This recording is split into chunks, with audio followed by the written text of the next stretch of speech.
So there's another viewer who was recently laid off while on an H-1B and is considering switching to a B-2 visa to stay in status while job hunting with the plan to later switch back to H-1B.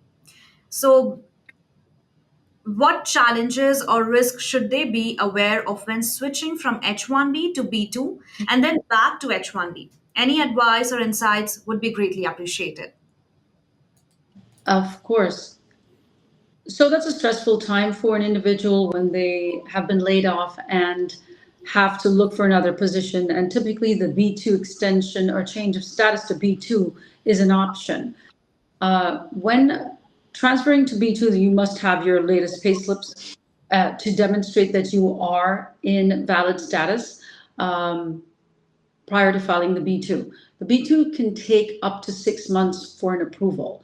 So the challenge becomes or arises when an individual then has to go back to an H-1B because a new employer is filing the H-1B petition for them to work.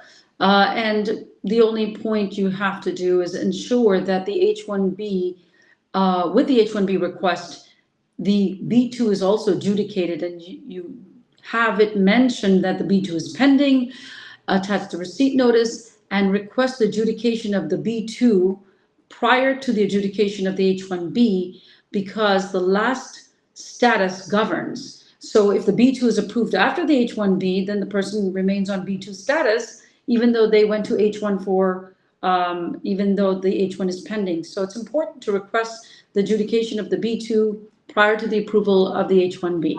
That's great. Thank you so much, Rani, for your answer.